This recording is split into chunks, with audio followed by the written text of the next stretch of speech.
Have you ever pondered what really killed the dinosaurs? Picture a world almost unrecognizable from today's Earth, a world teeming with life, vibrancy, and colossal creatures. It was 66 million years ago during the Cretaceous Period, one of the hottest and most humid epochs in Earth's history. The planet was a lush canvas of jungles and woodlands, stretching far and wide, even into the polar regions. Prehistoric pines and ferns thrived there, creating robust ecosystems capable of enduring the long, dark polar nights. The world was truly a kingdom of dinosaurs. The skies were ruled by pterosaurs, their grand wings cutting through the air. In the oceans, marine lizards and long-necked monsters, some as long as 15 meters, navigated the deep waters with ease. The land, however, was the realm of the dinosaurs. If you were larger than a meter, you were likely a dinosaur. Such was their dominance. They were one of the most successful animals to ever grace our planet, reigning supreme for over 150 million years. But then, in a flash, they were gone. These majestic beasts, the rulers of the land, the sea and the sky, vanished in what can only be described as a split second of geological time. The once thriving kingdom was left barren and desolate, a stark contrast to the vibrant world it had once been. So, what caused these majestic creatures to vanish in a mere split second of geological time? Was it a massive asteroid that hit Earth as commonly believed? Or was there another, more insidious suspect lurking in the shadows, patiently waiting for the perfect moment to strike? We'll delve deeper into these theories in the next scenes. So, buckle up and prepare for a journey back in time, to the last days of the dinosaurs' kingdom. Yes, we know that around the time of the dinosaurs' extinction, a large asteroid did hit Earth. This celestial body, the size of Mount Everest, slammed into our planet with unimaginable force. This event, so cataclysmic that it reshaped the face of the Earth and sent shockwaves across the universe, has always been the prime suspect in the dinosaurs' untimely demise. The evidence is compelling. At the boundary between the Cretaceous and Paleogene periods, we find a thin layer of sediment worldwide, enriched with iridium, an element more common in asteroids than on Earth. This layer, known as the KT boundary, is thought to be the fallout from the asteroid impact. This fallout would have blotted out the sun, leading to a nuclear winter scenario. The resulting cold and darkness would have been catastrophic for the dinosaurs and many other forms of life. But as with any good mystery, there are twists and turns. Despite the compelling evidence, some scientists have started to question the asteroid theory. They point out that the dinosaurs were already in decline before the asteroid hit, and some dinosaur species seem to have survived the impact, only to die out later. Moreover, the asteroid hit on the opposite side of the planet from the dinosaurs' last known locations. Would the impact have been powerful enough to cause mass extinction across the globe? And if the asteroid was solely to blame, why did some species survive while others perished? These questions have led to a reevaluation of the asteroid theory.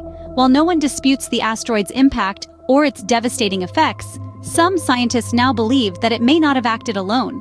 What if the asteroid was merely the final blow, the coup de grace to a world already in turmoil? What if the real killer had been slowly and steadily wreaking havoc long before the asteroid even entered our solar system? But what if the asteroid wasn't the only thing to blame for the dinosaurs' demise? Just before the asteroid struck, there was another destructive force lurking on Earth. In the heart of the tropical paradise of India, amidst lush rainforests and exotic life, lay the Deccan Traps. This region, spanning 1,000 kilometers, was a sleeping giant, a volcanic beast waiting to awaken. It was a silent harbinger of destruction, and its first whispers were not of fire, but of air. The Deccan Traps began to exhale. Each year, about 10 million tons of carbon dioxide and sulfur dioxide slipped into the atmosphere.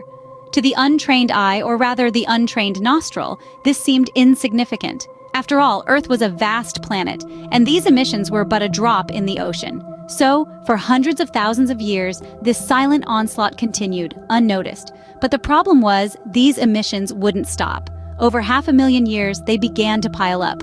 The atmosphere, our planet's protective blanket, started to change. The carbon dioxide, a greenhouse gas, began to trap more heat, subtly warming the Earth. The sulfur dioxide, on the other hand, combined with water to form tiny droplets of sulfuric acid, floating in the air. This aerosol, as it's called, reflected sunlight back into space, cooling the Earth down. The planet was caught in a tug-of-war between warming and cooling, and the climate started to swing like a pendulum.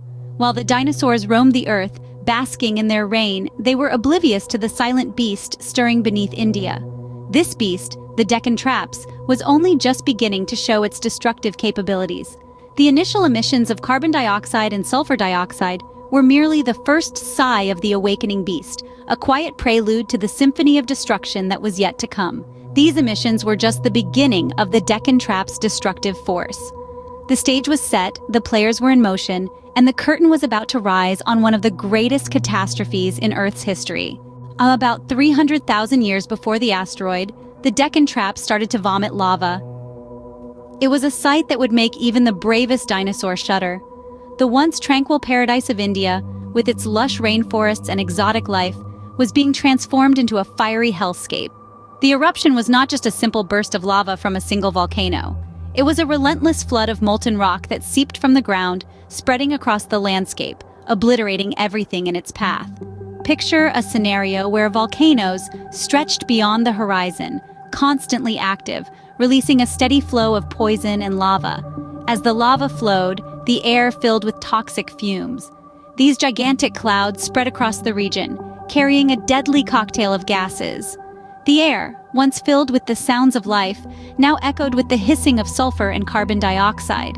The once vibrant ecosystems of India were being suffocated and poisoned. But the lava and poison were not the only killers. They were just the harbingers of a more destructive force: fire.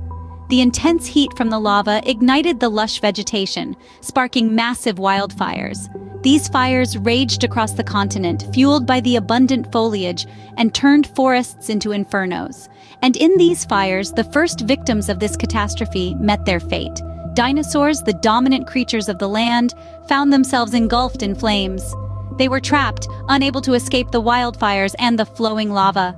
Their bodies littered the landscape, a grim testament to the destructive power of the Deccan Traps. Yet, despite the devastation, the world beyond India remained largely unaffected. The catastrophe seemed localized, confined to the fiery realms of the Deccan Traps. It was easy to believe that this was just another of Earth's many localized disasters. At this point, it all looked like a local catastrophe, but the worst was yet to come. Little did the world know that this was just the beginning of an event that would change the course of life on Earth forever. Had it stopped here, there might still be dinosaur descendants roaming the Earth today. But alas, this was far from the end. The Deccan Traps were just getting started. New research uncovers layers of evidence that suggest a far more insidious cause of dinosaur extinction than previously believed. The real killer was not a sudden external shock, but a slow, internal menace. The Deccan Traps, with their relentless volcanic activity, were creating a world increasingly hostile for dinosaurs. The volcanic outpouring of the Deccan Traps was not a brief event. It continued, unrelenting for hundreds of thousands of years, pumping out vast quantities of greenhouse gases. The Earth's atmosphere, once a protective blanket, was slowly turning into a toxic shroud. The climate was changing, becoming too harsh for the dinosaurs to endure. Evidence of this can be found in the very layers of rock that have preserved the dinosaur's story for us. Within these layers, scientists have identified significant shifts in the types of plant pollen present over time. These shifts correspond with the periods of intense volcanic activity, reflecting the changing climate and vegetation. The dinosaurs' lush, verdant world was gradually becoming a wasteland. At the same time, the oceans were acidifying, a direct result of the excess carbon dioxide. Marine life, which had once flourished, was now struggling to survive. The food chain was collapsing from the bottom up. The dinosaurs at the top of this chain were left with diminishing resources. It seems that the asteroid, while catastrophic, was not the main culprit in the dinosaurs' demise. It was merely the coup de grace, the final blow to a kingdom already on its knees. The dinosaurs were not murdered overnight. Their death was a slow, painful process, driven by the very Earth they called home. So while the asteroid may have landed the final blow, it seems that the true murderer of the dinosaurs was lurking beneath their feet all along.